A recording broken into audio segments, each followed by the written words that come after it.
Hare Krishna, dear devotees, please accept my humble obeisances. All glories to Srila Prabhupada. Welcome to this morning's Srimad-Bhagavatam class, which is from Canto 2, the status quo, Chapter 5, the cause of all causes. And this morning we're doing text 4. We're fortunate to have this morning His Holiness Candramauli Swami to give the class. Hare Krishna.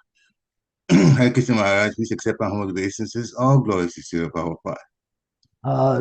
Thank you. My obeisances to everyone. Hare Krishna. Om Namo Bhagavate Vasudevaya. Om Namo Bhagavate Vasudevaya. Om Namo Bhagavate Vasudevaya. Yad Vigyano Yad Adaro Yad Parastham Yad Atmakaha Ekasrajasi Bhutani Bhutair Evatma Mayaya. My dear Father, what is the source of your knowledge? Under whose protection are you standing, and under whom are you working? What is your real position? Do you alone create all living entities with material elements by your personal energy? Report. It is known to Sri Narada Muni that Lord Brahma attained creative energy by undergoing severe austerities. As such, he could understand that there was someone else superior to Brahmaji who invested Brahma with the power of creation. Therefore, he asked all of the above questions. Discoveries of progressive scientific achievements are therefore not independent. The scientist has to attain the knowledge of a thing already existing by means of the wonderful brain made by someone else. A scientist can work with the help of such an awarded brain, but it's not possible for the scientist to create his own or a similar brain. Therefore, no one is independent in the matter of creation, nor is such creation automatic. Om Gyan Timidandasya Gana Jana Salakaya Chaksun Militam Yena Tasmai Shri Guruhe Namaha. Namo Vishnu Padaya Krishna Prastaya Bhutale Srimakti Bhakti Vedanta Swami Iti Namine. Namaste Saraswati Deve Gaudavani Pacharine Nirvisesa Sunyavari Pastyatya Desatarine Vanchakalpa Tarubhischa Pipa Sindhu Vevacha Itanam Pavanebhyo Vaishnavebhyo Namaho Namaha. Sri Krishna Chaitanya Prabhu Nityananda Sri Advaita Gadadhara Srivasari Gaur Bhaktivinoda. Hare Krishna, Krishna Krishna, Hare Hare. Hare Rama, Rama Rama, Hare Hare. So Narada is questioning his father, Lord Brahma, who speaks in terms of his role in the creation. Narada could understand that based on what Brahma spoke, that he received both the knowledge and the ability from another source. And that will be revealed. But this is a general principle that whatever the living entity possesses, both in terms of position, abilities, talents, situations in the material world defined in a certain way, or even one's body, all of that is given, and all of that is organized by a superior intelligence. And we can accept that that superior intelligence is the source of all existence, because that superior intelligence is working in all areas of life. So no one is independent, and no one is the source of whatever they do. They gather, they create, and the intelligence, as Krishna says, Sarvasya Jaham, Hridisani Visto, Mata Smirti Agyanam Alpoham Cha. If you want knowledge, it's coming from me. If you want remembrance, it's coming from me. If you want forgetfulness, it's coming from me. And so Krishna establishes his position as the source of everything, both directly and indirectly. In other words, things that are coming directly from him and things that are his energies working in a less direct way, but still coming from the same source. So also Krishna establishes his position again in another part of the Bhagavad Gita where he says, Rasoham apsikunseya prabhasmi sasi surya pranava sarvavedeshu sabdake purusham nishu. I am the taste and water. I am the light of the sun and the moon. I am the syllable Om in the Vedic mantras. I am the sound and ether, and I am the ability in all living beings. So that ability is Krishna. He is the source. He is the energizing force. He is the manipulating substance, and he also gives the results. When one understands this principle in full, one surrenders to the Lord completely, knowing that whatever I have, whatever I can do, or whatever the nature of my existence, it's not about me. Of course, I might work with certain things to make things happen in a certain way, but the intelligence to do that, Krishna says, that's me. He says, I am the intelligent of the intelligence. I am the intelligence of the intelligent. I'm sorry. I am the intelligence of the intelligence. He also says that, in the Bhagavad Gita, in the ninth, chapter 10, verse number 9, he says, one who worships me in devotion, I give the understanding by which they can come to me.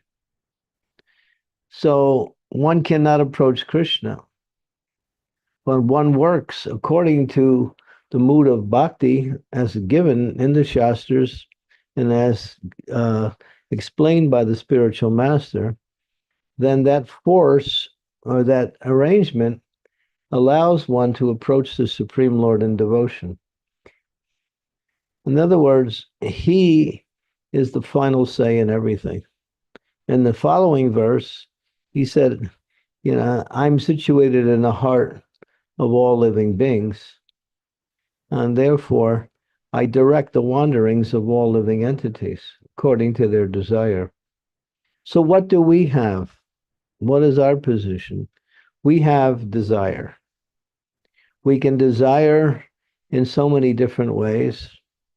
We can desire within the category of material activities, or we can desire in the category of spiritual activities. So that is our independent nature. We can choose how we want to desire. But as soon as we choose, we automatically put in force these things that will help bring about the fulfillment of that desire. The desire is not static. It mobilizes the supersoul within the heart to direct one in a certain way and achieve results accordingly. So here, Brahma, he's powerful. He's got great knowledge. He's got a real powerful position.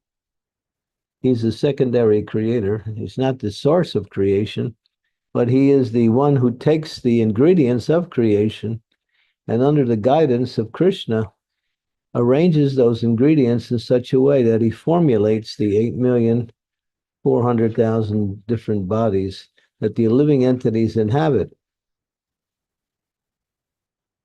So he's a powerful personality, but still, here Narada can understand that he is not the source of what he does, or the ability, the ability he has to carry out. Everything is coming from Krishna. And when you understand that, as Krishna says in the Bhagavad Gita, not a blade of grass moves without my sanction.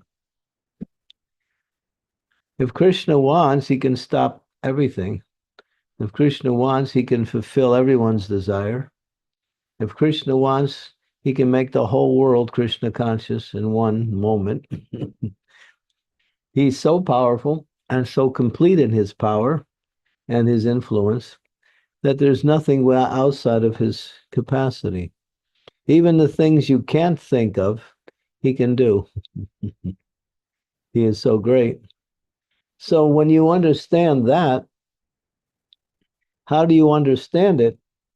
By accepting it through the spiritual teachers, by Krishna himself, who says, Sarvasya Jaham, no, I'm sorry, he says, Aham Sarvasya Prabhavo, Matat Sarvar Papartante, Iti Matwa Bhajante Mam, Buddha Bhava Samanvitaha.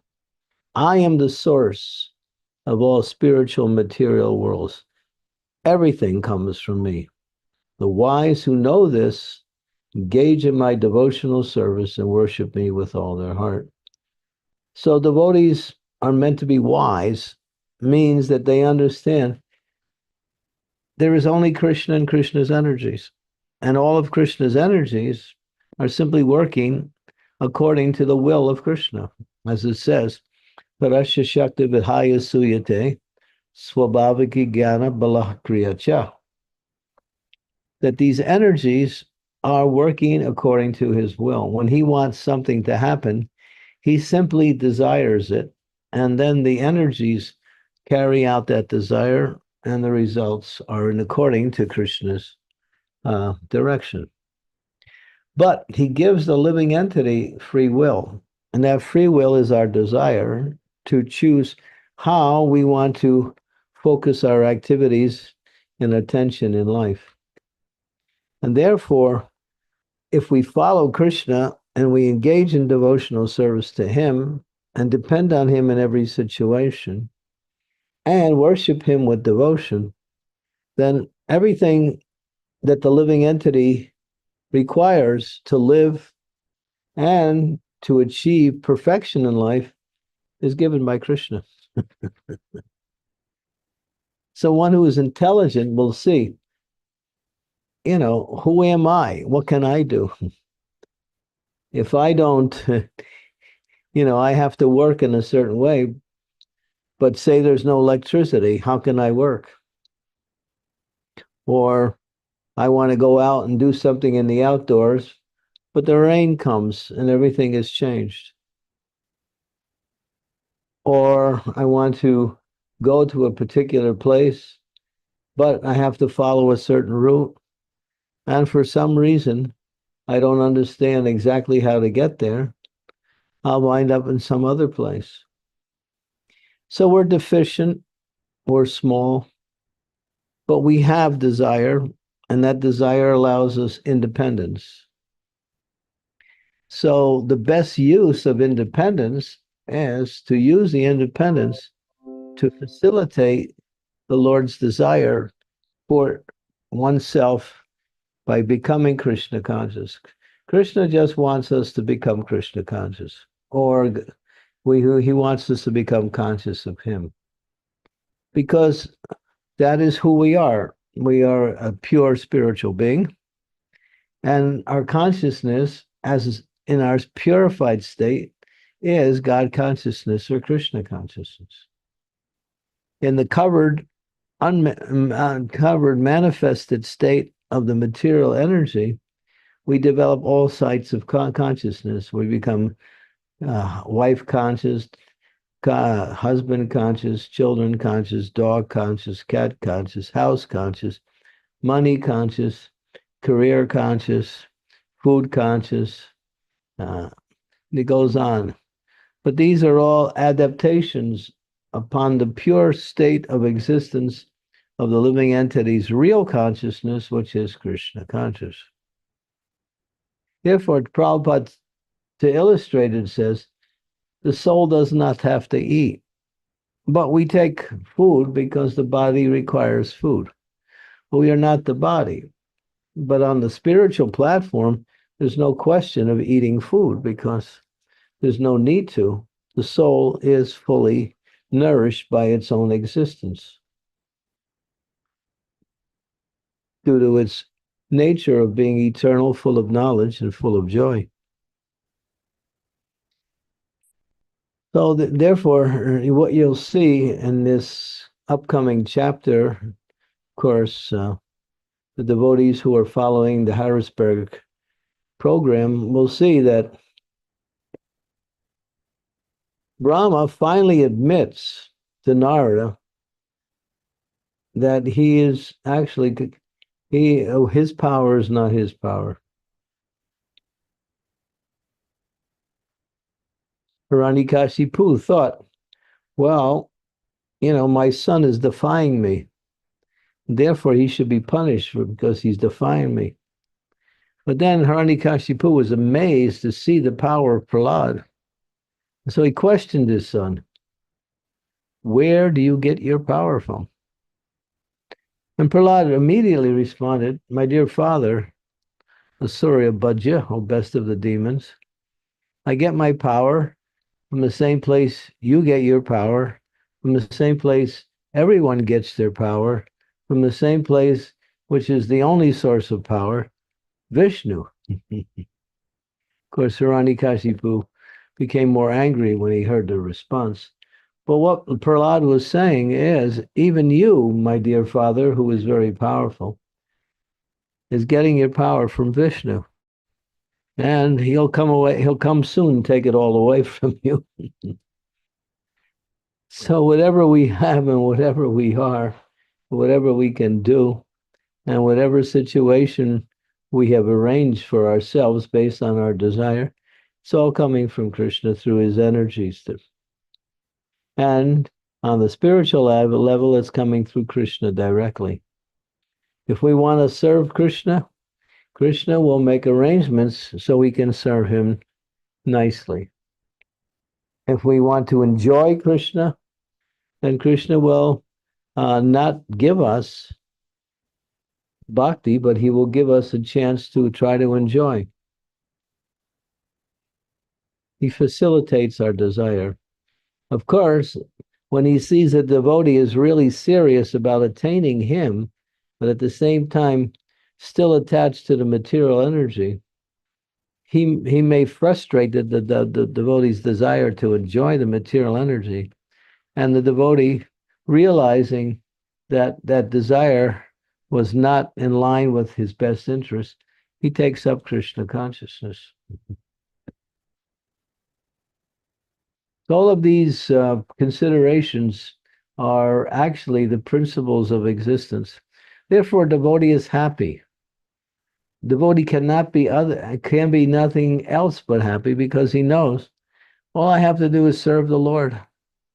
And I find great happiness in serving the Lord. And whatever I need, wherever I am, whatever I aspire for in life, it'll come.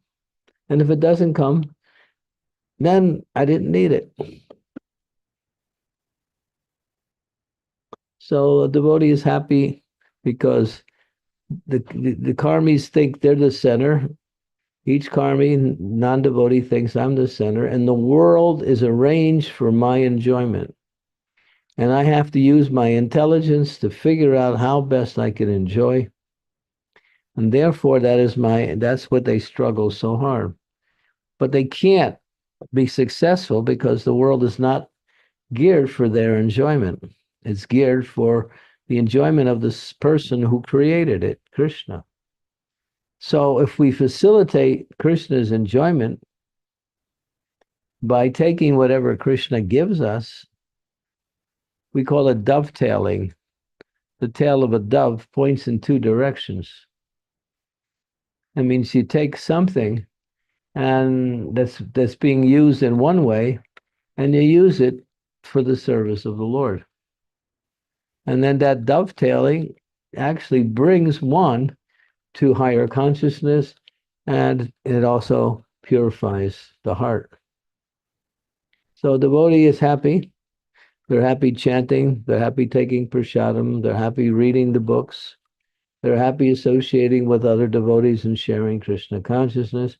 They're even happy doing their ordinary activities in the world, maintaining family and doing some occupation, because their minds are connected with Krishna.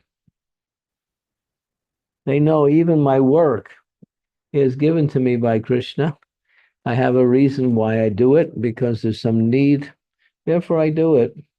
And then I know my ability to succeed in my activities is coming from Krishna.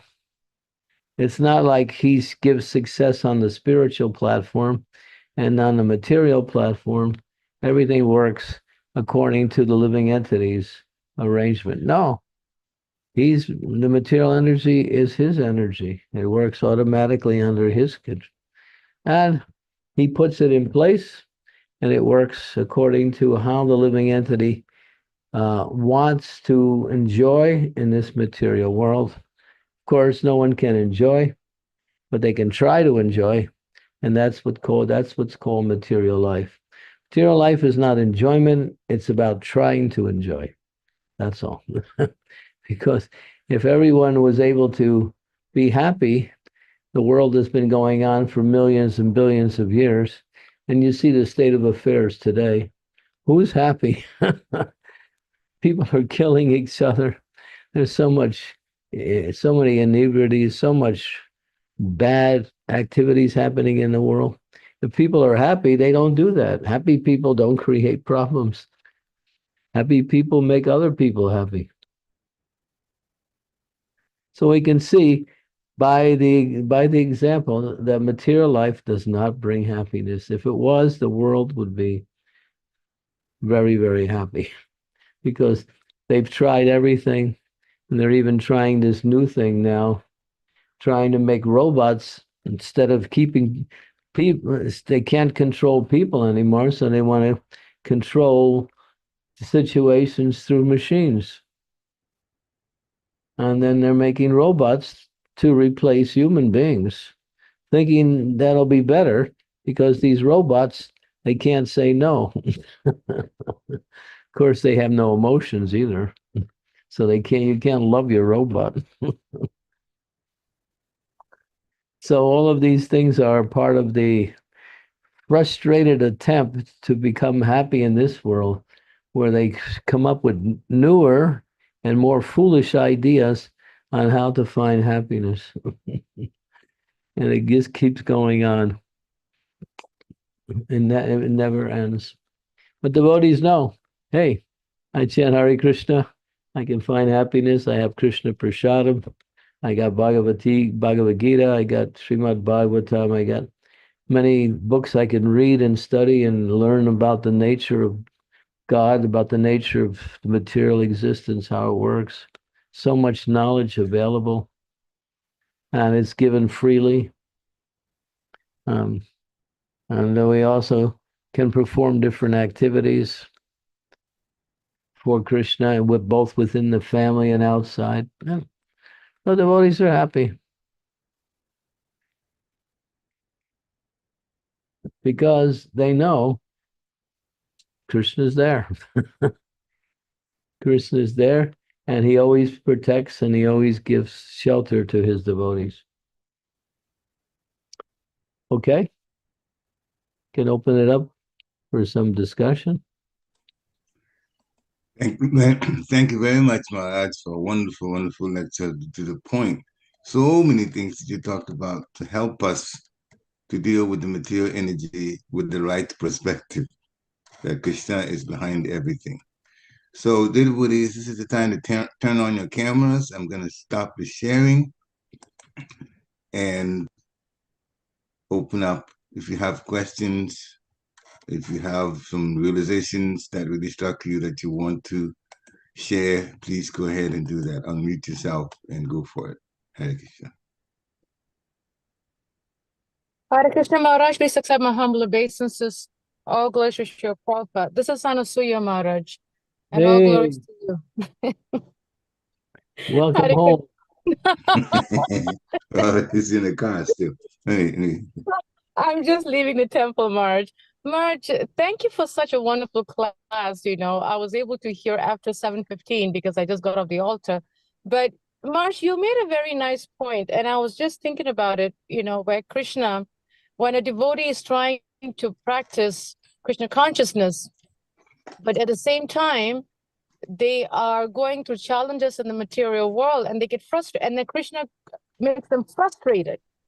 And I think that's the point that really is making me think that how do we know that Krishna is frustrating us? Because, at least for me, I'm not elevated or grown or, whatever, to know that it's Krishna that's frustrating me and it's not my attachments. Like, how can we know?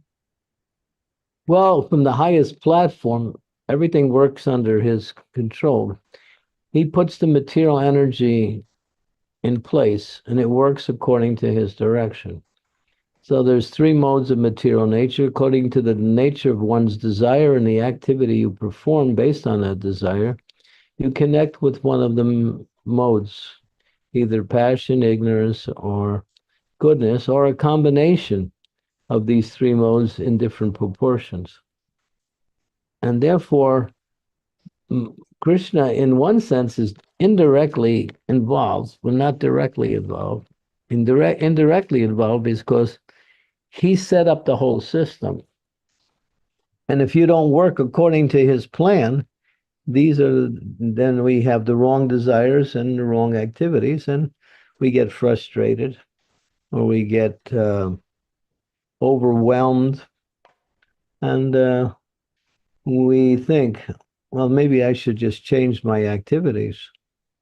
That's a good idea, but part of that changing is to remember that even if you change, will it make it any better?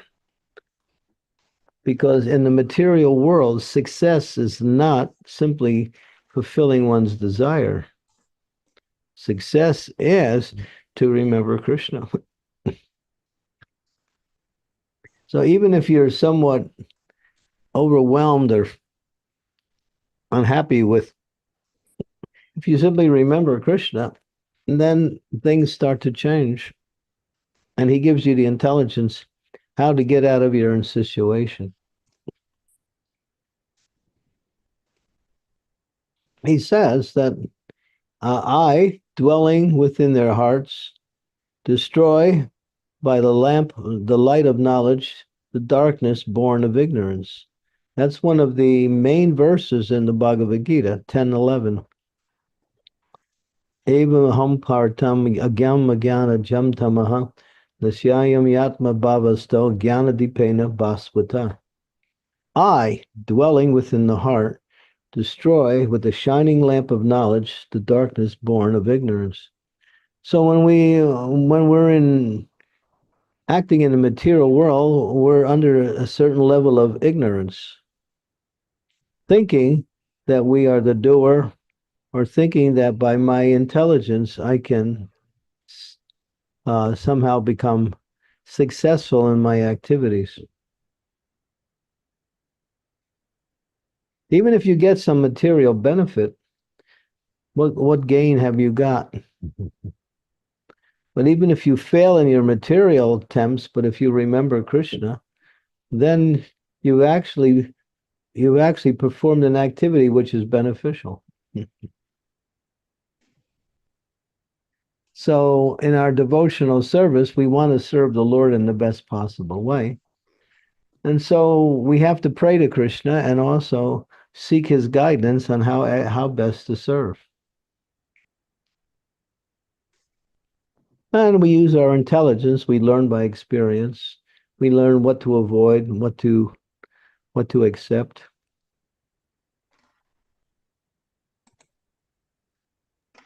But Thank you, Maharaj. Thank you. All of the success that we may derive from our activities ultimately is coming from Krishna, either directly through the heart or through the external energy.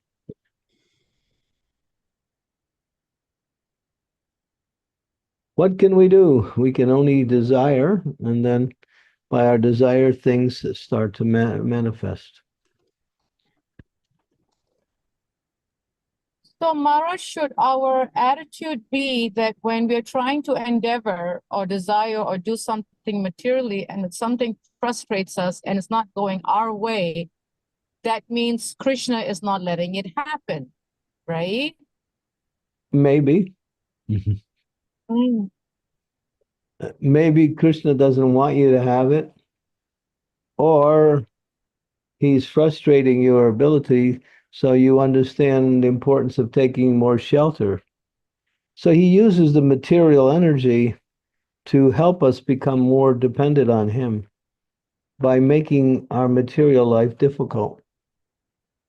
The tendency is that for the conditioned souls, when things are going according to one's plan in the material world, we forget Krishna. That's the tendency of the conditioned souls. When things are going wrong, then we start thinking about God.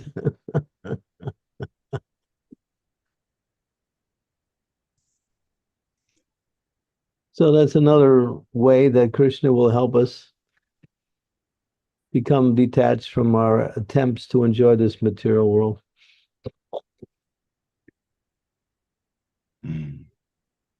Hare Krishna. Or, Thank you, Maharaj. or maybe Krishna will also say it's not beneficial for them to be successful in this way because it'll take that person away from me. So if he sees the devotee is very sincere, but the devotee still wants something material, he may frustrate that because he knows the devotee really wants him, but still the devotee is still attached to some material thing. So in order to help increase that devotee's attachment to him, he'll frustrate his attempt to become happy through his own endeavor. That's Krishna. But if you persist, then he says, all right, go ahead, do it. And then you have to get the results. And the results are sometimes not very nice. Is it, Maharaj? Most of the time. Yes, what I thought. If Krishna is trying to show you something and you're not accepting, he can see that the results will not be beneficial for you. He knows past, present, and future. He knows everything. But he still works with us to help us make the right decision in life, although he knows past, present, and future. He can see what will happen if the living entity continues in the same way, but therefore he intervenes in the devotee's life to change the results of that living entity's activities and bring it towards devotion. He knows when you're going to die. He knows when you're going to have another calamity in your life.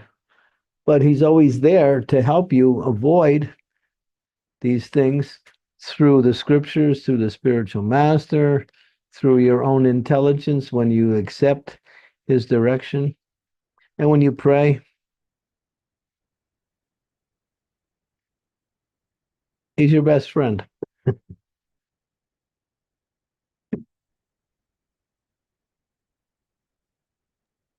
Thank you, Maharaj. Thank you so much. Hare Krishna.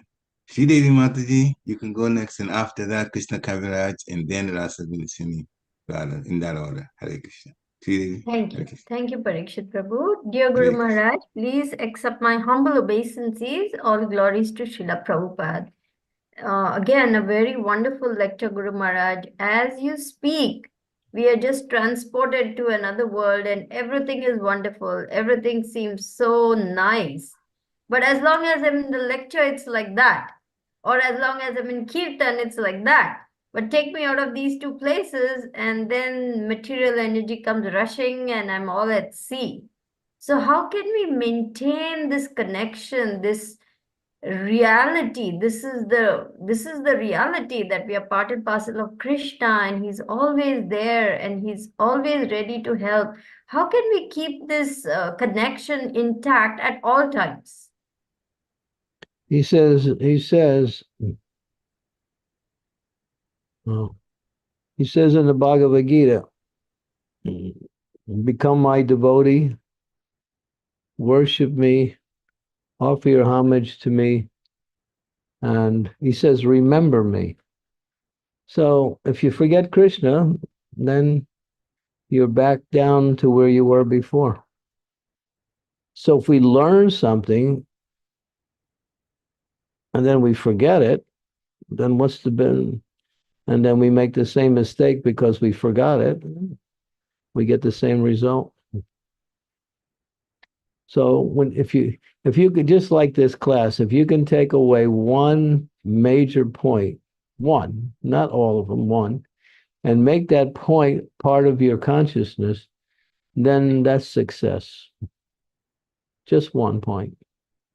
Something that you can establish and something you can continue to develop.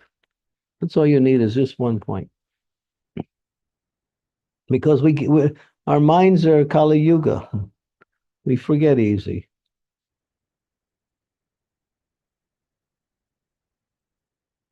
I mean, Krishna is my best friend. That's what I want to remember, Guru Maharaj. Krishna is my best friend. yeah, that means he has your interest at heart. The best friend is the person who has your interest at heart. So he's interested in helping you, even though you make the wrong thing.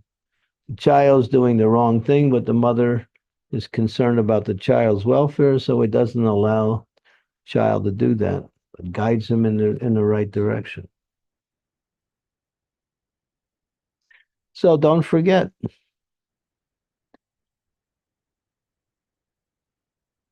you forget, then what can we say?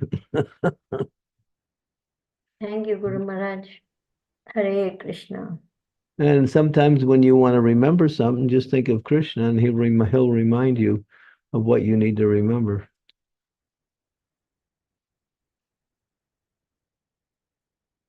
That's a fact. We want to do something and we forget. We think of Krishna. Krishna said, "Oh, you wanted to do this. Okay."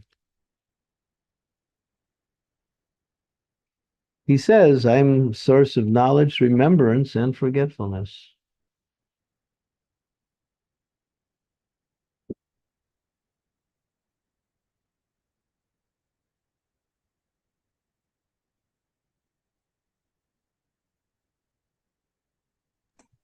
Krishna Kaviraj Prabhu, please go ahead. Thank you, Prabhu. Hare Krishna. Very much. Please accept my humble obeisances. All glories to Srila Prabhupada. All glories to you, Guru Maharaj. All glories to all of the Vaishnavas. Okay. Guru Maharaj, I wanted to check my understanding from everything I've heard. So it sounds like to me that, so we're in this world, we have no control over anything we can see, hear, taste, smell, touch, because it's all under the control of Krishna's energy. We have no control even over our own body, because all of the 12 biological systems are working under Krishna's energy. We cannot even control our minds. So that only leaves, the only tiny sphere of control that we have is over our desire and our endeavor. If we desire for Krishna and we endeavor for Krishna, he will help us. But if we forget Krishna, or if we go off track, then he will still help us in a different way on trying to remind us of what our true purpose is. And there's no point in trying to desire and endeavor for control and enjoyment, because that is never going to happen. Well, the living entity has limited control. I mean, you can control, you're a father, you can control the family. So there's some control there.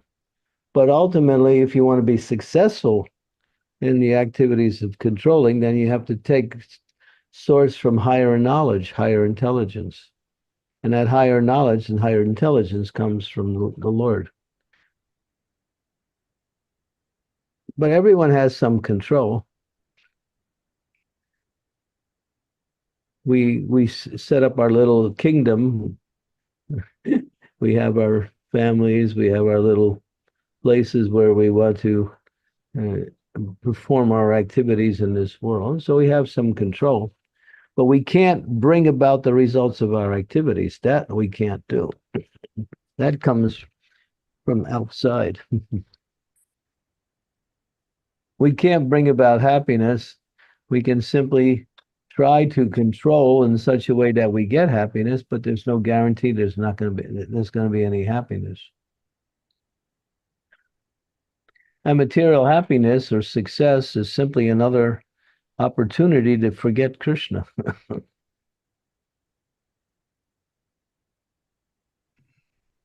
So, yeah, we don't say you don't have any control, you do. But then again, but you can't bring about the results of your activities. That's where your control is limited. Mm. So we have limited control. Yeah. But if you try to control for Krishna, then you're bringing Krishna into everything, and then everything is under his control. Krishna gives us our independence. That's why everything is all screwed up, because we've taken the independences he gives us, and we made a mess of everything. The whole world is messed up because misuse of our independence. Without a doubt.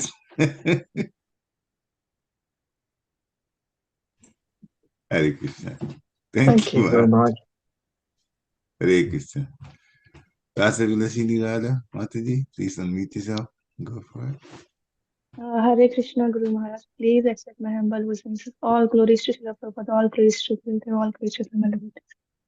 Maharaj, I was asking, sometimes I wonder that why Krishna sent us to this world, where there's so much suffering. We are so attached to our family and relatives that when something that happens, it disturbs our devotion. He didn't send you here. You came here. It's your choice to come here. He doesn't want you to leave the spiritual world and come here and suffer. It's your choice. Everyone who's in the material world, we made that choice to leave the spiritual world. But we did something that caused us to lose our position in the spiritual world. I was just reading today in the, where is that? What is the name of that book? And the book's right here. I'll get the title of the book.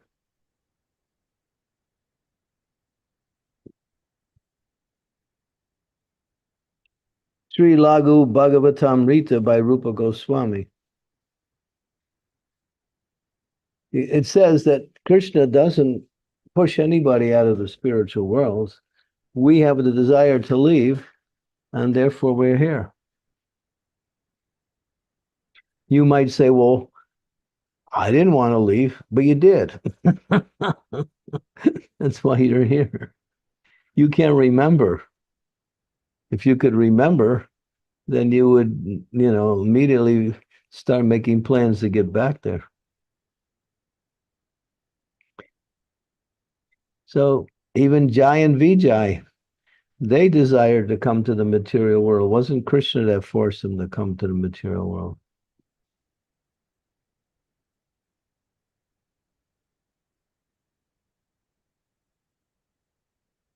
Krishna doesn't work in such a way as to cause inauspiciousness to anyone.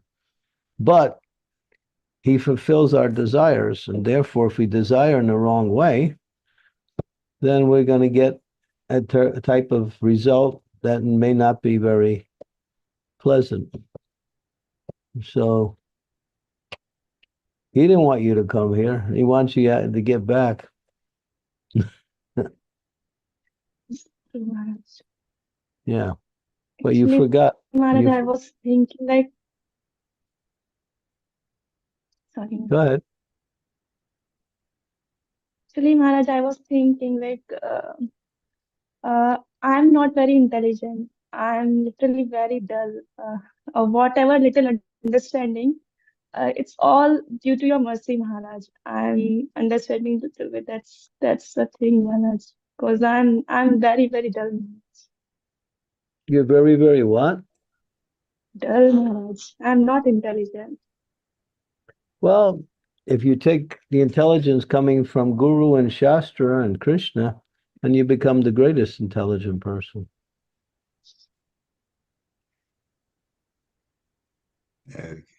All you have to do is repeat what you hear from Shastra, from Guru, from Krishna, and that makes you intelligent. But then you have to learn how to apply that knowledge in every circumstance. And that requires some practice. If you want to sharpen your intelligence, learn verses. Learn verses from the scriptures. That will sharpen your intelligence.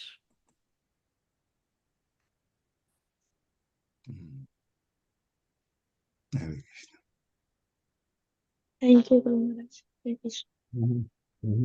Hare Krishna. Dinanath Gauranga Prabhu, please go ahead. You wanted to, Hare Krishna, go ahead. Humble obeisances to you, Maharaj. Maharaj, one of the most difficult things that I find is that we prepare our best for an action for in a material sphere or or even spiritual activity, but you prepare your best for an outcome, but then we are attached to the outcome, or at least I'm attached to the outcome, be it spiritual outcome or trying to do in a service that I need to get certain things done or certain things organized and things like that. So there's an expectation of an outcome there. And that is That's okay. That's okay. But that expectation shouldn't cause you unhappiness when it doesn't come. That's the most important. Yes, Maharaj. Oh, I tried. Okay. Maybe let me try again, do it another way.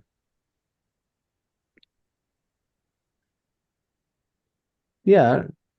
I mean, we're trying to get a result. We're trying to offer that result to Krishna as an act of devotion. But sometimes it just doesn't happen. Or sometimes it happens in another way. But that shouldn't cause us to become unhappy. It just causes us to think, let me approach the situation differently, maybe. Or maybe Krishna didn't want it to happen, therefore it happened in this way.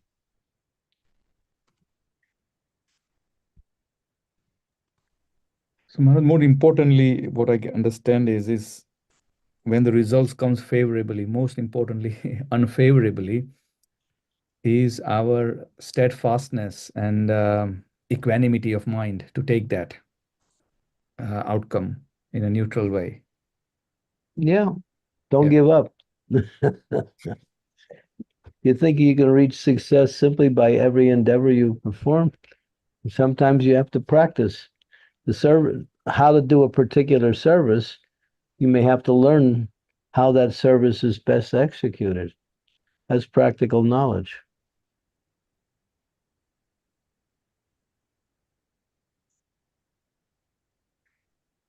Thank you, Maharaj.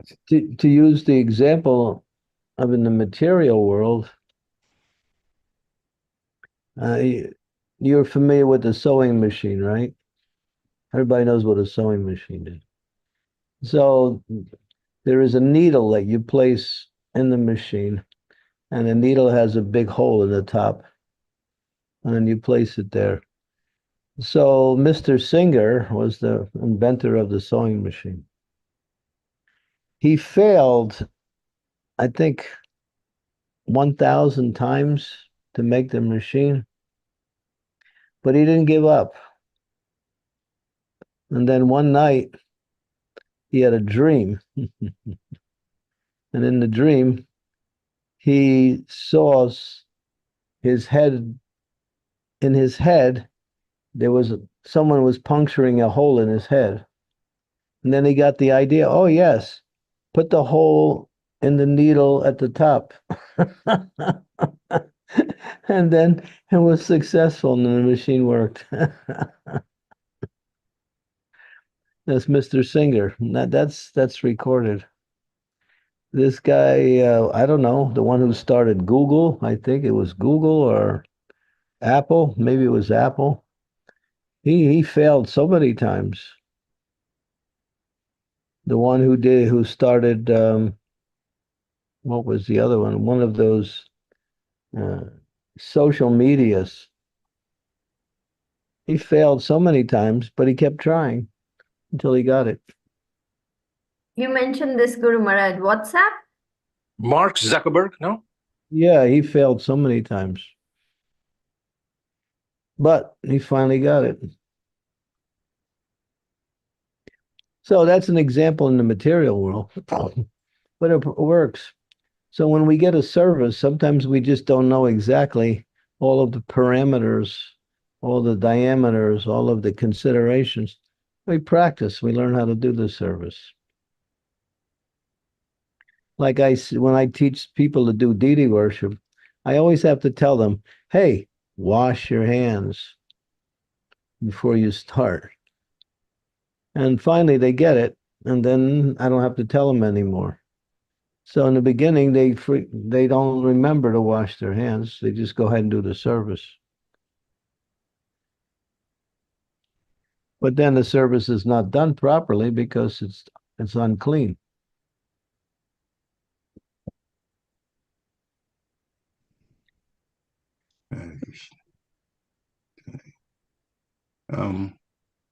Prabhupada used to say, he would say, devotees in Krishna consciousness, they want to know about Raganuga Bhakti, but they don't even wash their hands before they eat prasadam.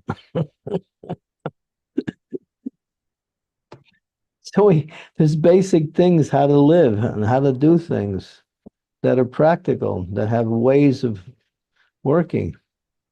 And when it comes to spiritual activities, most of the practical principles apply for the activities. But then when it comes to deity worship or any kind of worship, then we have to understand what are the spiritual dynamics that make the activity offerable or successful.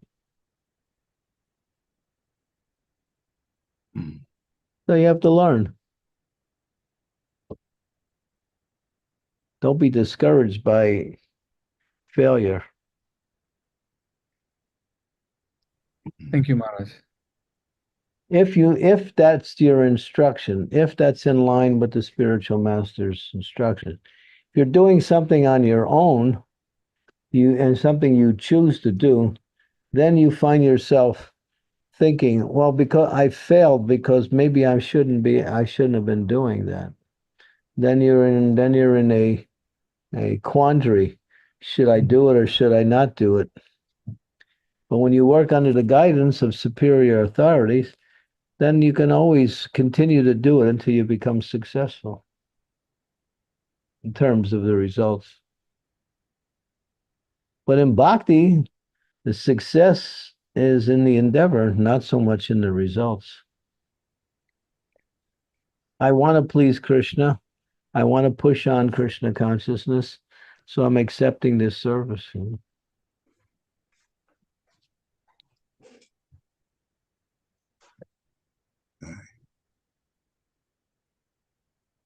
Thank you very much. Hare Krishna.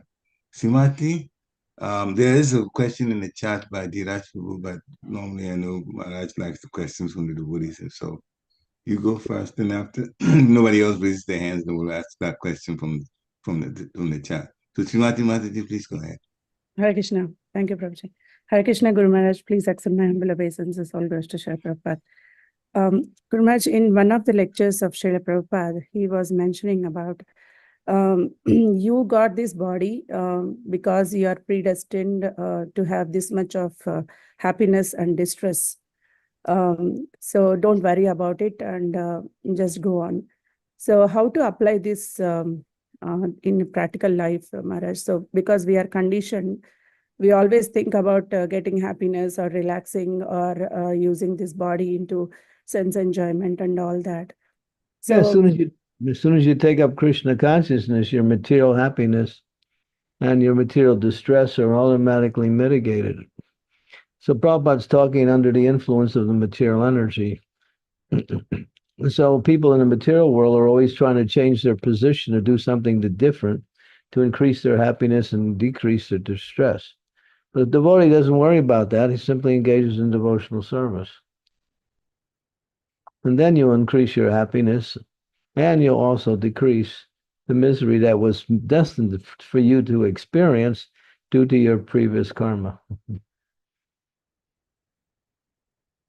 Prabhupada's talking about the non-devotees. okay.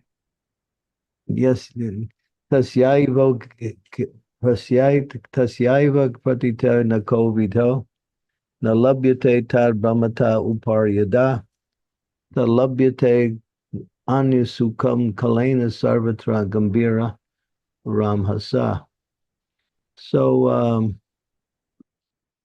Parikshit Prabhu, you there? Yes. Yeah, go to the first canto, 5th chapter, verse number 18, 1518. Okay.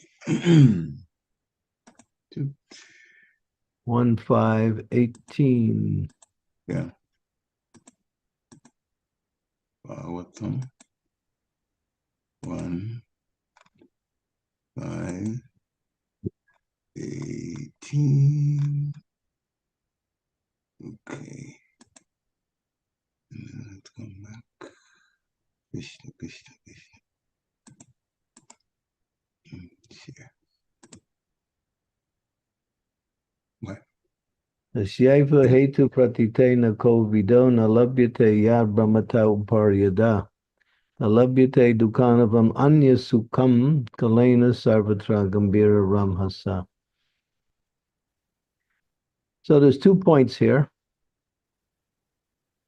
Persons who are actually intelligent and philosophically inclined should endeavor only for that purposeful end, which is not obtainable even by wandering from the topmost plane of Brahmaloka to down to the lowest plane of Patala. Now here's the point. As far as happiness derived from sense enjoyment is concerned, it can be obtained automatically in course of time, just as in course of time we obtain miseries, even though we do not desire.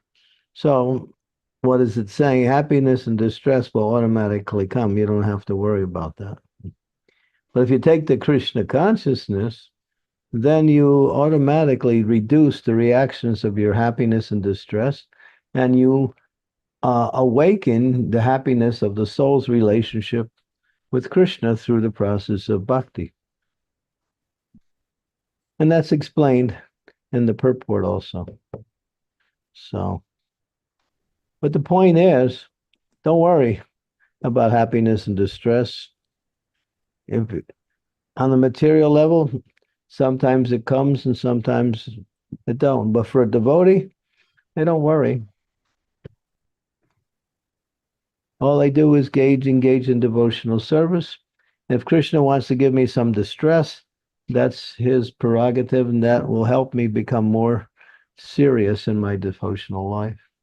If he wants to give me some happiness, then in that happiness, I'll serve Krishna and make him happy through my endeavors in Krishna consciousness. So for a devotee, he doesn't care about happiness and distress. We don't even think about it. Yes, Maharaj, that's true. Thank you so much. Hare Krishna. Okay.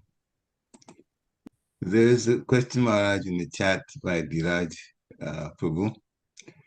So I read now. Hare Krishna Maharaj, please accept my humble obeisances. All glories to Srila Prabhupada and all glories to you and to you, Gurudev. Related to Anastasia Mataji's questions. Sometimes we try to do something spiritual, but Krishna does not fulfill that he gives himself. I want to go to Yatra. I can't. I want to go to retreat. I can't. I want to serve devotees, but I'm unable. Why is this happening to me? Why Krishna hasn't helped me? Although I'm always praying to Krishna. So here's your complaint, Maharaj. Hare Krishna, your servant. Yeah. Okay. Stop sharing. Okay. Well, I know your situation, and you're being controlled by your father, who's very strict and doesn't like Krishna consciousness. So his desire to keep you there is stronger than your desire to go. So if your desire is stronger to go than his desire to keep you there, you win. If his desire to keep you there is stronger than your desire to go, then he wins. Whoever has the stronger desire. Because Krishna fulfills all desires, but when desires are contrary, the desire that is stronger becomes the one that gets fulfilled. So your desire for Krishna consciousness is not strong enough.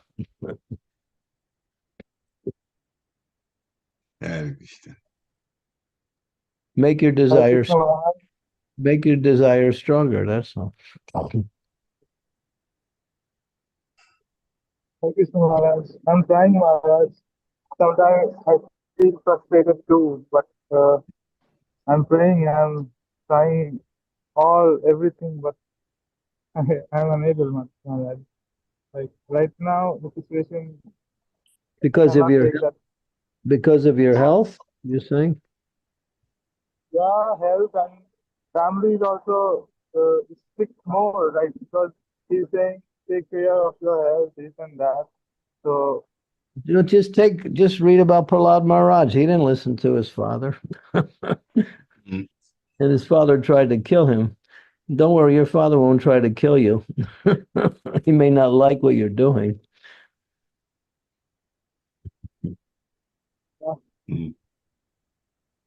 You're grown. You're grown. You're grown up. You're legal by age. You're free from family restrictions. But if you depend on your family, then you might have to follow them just because of your dependence. But if you're dependent on Krishna, then he'll take care of you. You have to give your dependence completely on Krishna. That's what Prahlad did.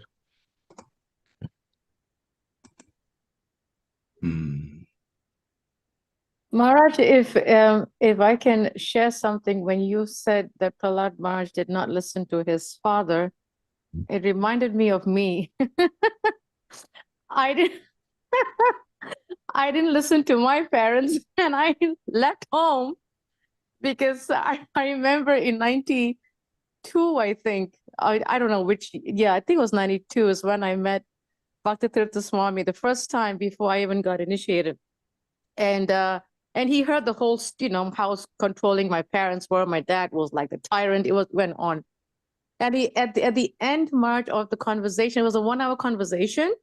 And he told me, he says, whenever you feel like you want to run away, he planted the idea in my mind.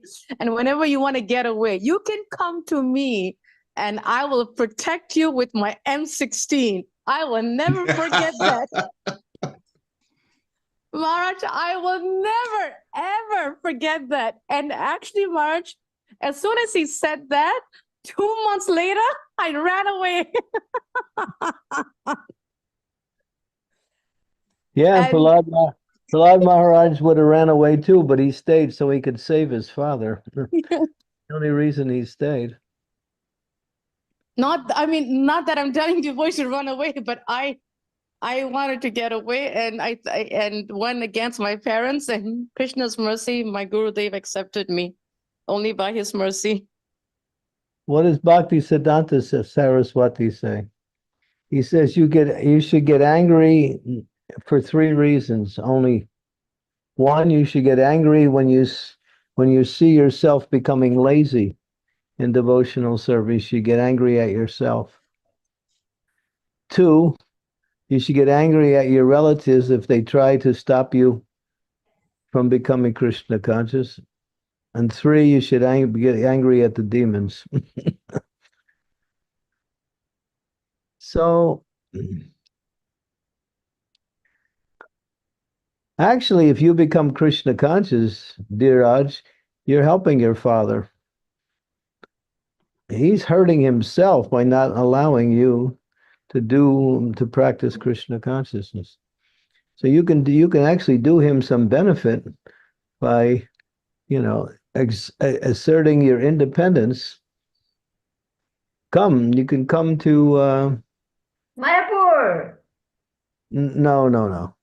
You can come to Govardhan Echo Village for the retreat. You could take a flight from Calcutta to Mumbai. You can get on the same flight I'm on. I'm flying on Saturday from Calcutta to Mumbai. You can get on the same flight, and I'll take you to Mumbai, and then from there we'll go to GV. Really want Maharaj, like I really want to run away from this situation. Like when Well, my mother is chanting, she's only when understanding the situation. only when you want it as bad as Anasuya wanted it, then you'll do it. I mean, I know so many devotees, not just her. They just got to the point where they said, "That's it. I'm just going." But Pack your because suitcase, Dheeraj. Pack your suitcase, keep it ready, and run away. I'm not telling Sri Devi what to say. She's independent. But Sridevi, I did just that. I had my suitcase ready and I walked out like Krishna. what I'm saying, Dheeraj, is that your desire for Krishna is not strong enough. And when you make that desire strong enough, then Krishna will open the door to everything. Mm. Yeah.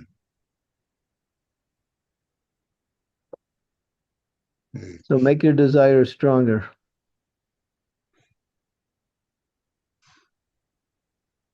And then you don't have to worry about making plans. Krishna will show you exactly what to do when your desire is strong enough. If we have mixed desires, then the desire that's stronger will always be in the position of control.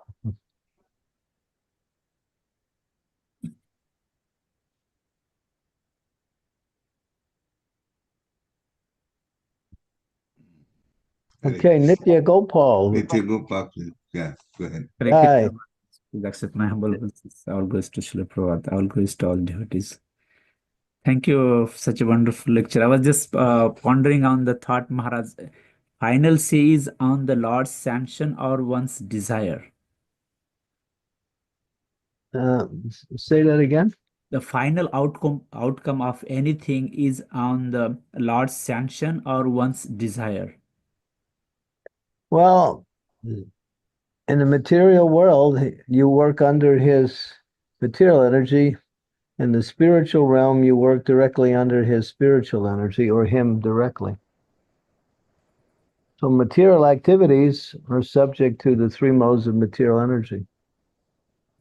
And they may come out in different ways according to your activities, how you perform. Because he doesn't interfere with the material energy. But on the spiritual platform, if the devotee wants to perform something, then Krishna gives the results to bring the devotee closer to him, or to purify him from some material attachment, or to make the devotee more intelligent to understand how to execute devotional service. So desire spiritually, and then everything will work out according to Krishna's desire. Because spiritual desire means to give your desire up and accept Krishna's desire. But on the material energy, things may work or may not work, because it depends on how we approach the material energy and what is our karma, what is our intelligence. So many things. There's so many factors in the material activity. The time, the place, the endeavor. On the spiritual platform, it doesn't depend on all of these. It depends simply on your desire to please Krishna, or desire to serve the spiritual master. Same thing. Thank you, Maharaj. Thank you. Hare Krishna. Bala Krishna Prabhu, please unmute yourself. And Hare- after that, Damodar. Can I go ahead? Yes. Yeah. please. Yeah. Thank you. Hare Krishna Guru Maharaj. Please accept my humble obeisances. All glories to you, all glories to Srila Prabhupada, and all glories to devotees everywhere. Guru Maharaj, sometimes we have to be afraid. A lion attacks me, I have to be afraid. But sometimes we're afraid for no reason. Why are we afraid, and how can we overcome fear? Fear means two. Fear The means number. Fear is two, the number two. When you see something outside of Krishna, that can cause you fear. But when you see Krishna and everything in Krishna, which he recommends we do, then there's no fear. That's Krishna conscious.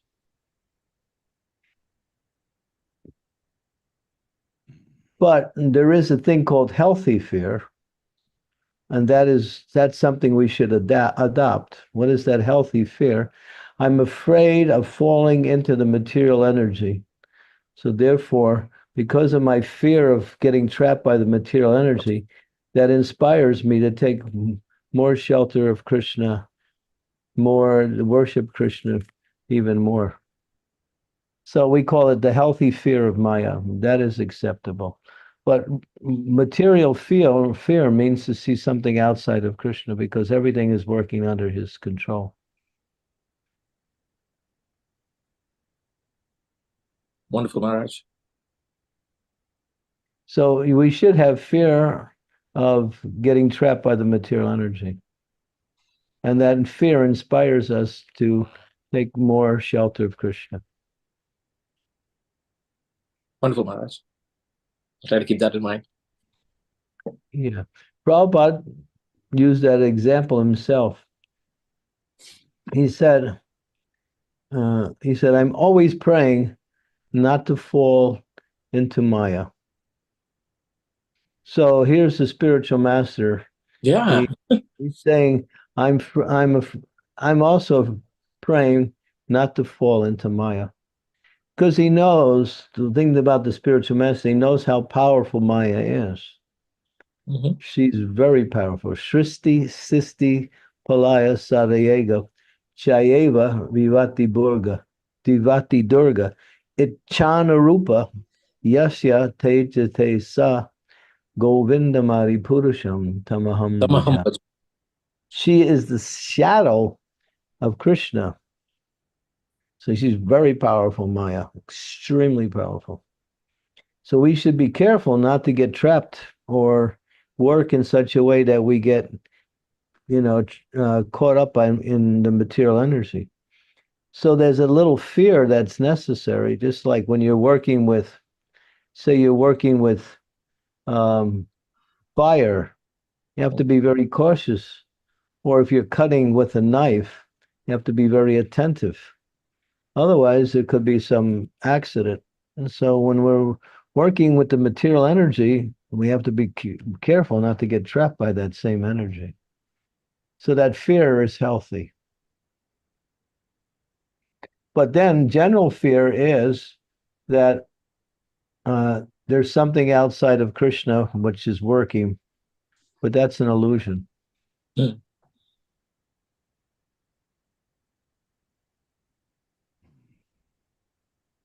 Krishna. Thanks so much, Maharaj, for a wonderful answer. Thank you. Hare Krishna. Hare Krishna. Sabanga Sangha Damadapugu. Please unmute yourself. Hare Krishna Maharaj, Hare Krishna everyone. Hare All Krishna. glories to Srila Prabhupada, all glories to the devotees on the call. My question is many times there are situations and like time and again uh, the seven anarthas kick in and uh, like like do some offenses at the feet of the devotees, and I always fear that whatever I have, whatever devotional service I have right now will be taken away because of all these offenses. So how do I um, be sure, or make sure that I always stay in the devotional service and not get away, because there are stories when devotees have offended and their bhakti is taken away. So how to make sure we don't offend devotees and and stay on bhakti, because it's very difficult. You have to be careful not to offend. You have to be aware that we can commit offenses and have to be careful. But if you're respectful to everyone, then there's very little chance you'll commit an offense. If you have the enjoying mentality rather than the serving mentality, you're very likely to commit offenses. If we're trying to enjoy in any situation we're in, then we could say something or do something which may be offensive and not even realize it. But if we're in the mood of service, then very unlikely we will commit offenses. So that's a devotee. Devotee is in wherever they are, they're always in the mood of service. Practice that. And Lord Chaitanya also said, Trinadapi Sunichena Tayori Vasa Hishnuna Manina Mamanadena. So practice humility, practice tolerance, practice giving respect to others, and don't be eager for respect for oneself. If you practice these four things, it's practically impossible to commit an offense. Of course, we have to be careful not to commit offenses to the holy name, and those are very serious also. Well, you were talking about offenses to the Vaishnavas, so it's based on what we say and what we do. So if you practice these qualities, then, and you're in the mood to serve, like wherever you are, how can I serve? Just like we're listening to class now. So how do you get into the mood of service when you're listening to class? You listen very carefully and you try to learn. That's service. The speaker is trying to speak and give something. The devotees are trying to hear and learn something. So if you're in that mood of learning and taking that knowledge that you learned and turning it into something practical in your devotional life, and you're in the right mood, you won't commit offenses.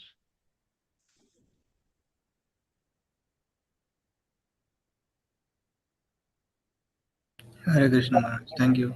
If somebody is offensive to us, then you just have to somehow or other tolerate it rather than retaliate.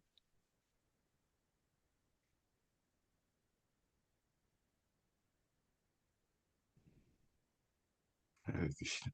Thank Hare Krishna. Um, Thank you. God. Is that Susanna clear? Sarvanga, is that clear? Yeah, yes, Maharaj. I will take care. Yeah, just be in the mood of service. And so that's who we are. We're not the enjoyer, we're the servant. You're in the enjoying mood, you're in an unnatural mood. When we come into kirtan, we think, oh, we're going to enjoy kirtan. When we come to kirtan to serve the Lord by chanting the Lord's name and pleasing the Lord through the process of glorifying the Lord. The thing is to have the right mood and the right understanding. If we have the right understanding, but we have the wrong mood, it might come out different. If we have the right mood, but we don't know what to do, then things won't happen properly. So Krishna told Brahma, he gave him three things. He said, scriptural evidence, Vaishnava behavior, perseverance, and practice. Scriptural evidence means to work according to the guidance of Guru and Krishna. Vaishnava behavior means to cultivate the qualities of a Vaishnava, and perseverance in practice means to become determined in the execution of devotional service and not become deterred by success or failure.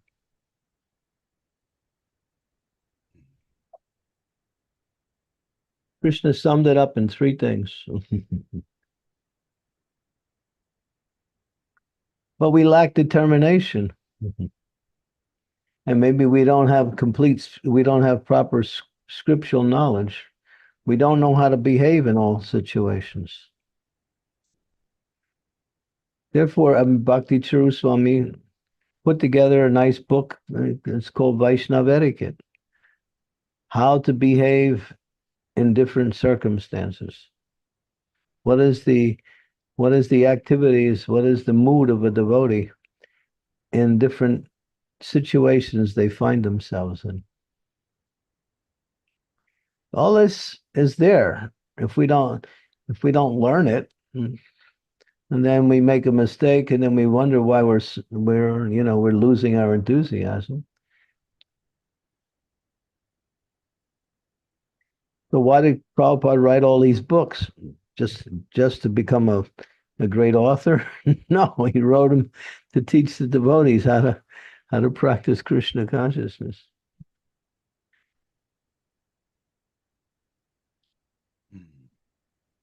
Hare Krishna. This is an educational system. It's not a religious system. It's not about religion. It's about spiritual knowledge. Hari Hari. Hare Krishna. Susanna is up. Yeah, Susanna, please unmute yourself.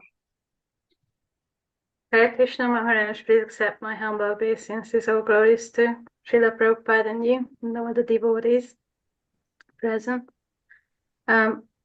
Actually, thank you for your nice explanation on this, because actually I wanted to ask something, but yeah, you answered my question, because I sometimes used to, how to say, not being tolerant enough, and maybe I didn't retaliate to reactions or whatever, but I behaved in a way that my face showed disrespect, and this made me how to say, get away from Krishna and the devotees, and You can You can only get over these things if when we have regular association with devotees. We can't do it on our own. We're subjected to our own tendencies. We're conditioned by our own activities. We have certain habits. We have certain personalities. All this can be refined in the association of devotees. We can't do it ourselves. It's not possible.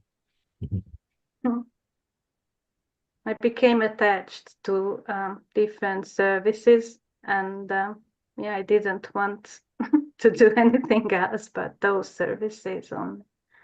And was kind of, sometimes I feel it childish, but it's kind of normal. If you like something, you want to continue with this. Make a mistake, but learn from your mistakes. Thank you, Maharaj. But if we're happy, we don't make so many mistakes.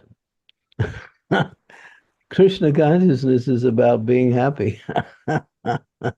And you can only be happy in association with devotees. Can't do it outside. Right? Okay. You shaved up today. Yeah. It looks good. Just now? Yeah. Looks really good. I do it myself. Me too. I do it myself. Usually I lose a little seeker sometimes. Okay, so yeah. Any final questions? Any? For anyone? We've exhausted what's in the chat too. So if no one's asking any more questions, then thank you, Maharaj, very much for this. And we want to find out if the devotees and you yourself want to do some japa right now. We can. I'm good for maybe 10 minutes, but I'll drop off after 10 minutes and then the devotees can keep chanting. Okay.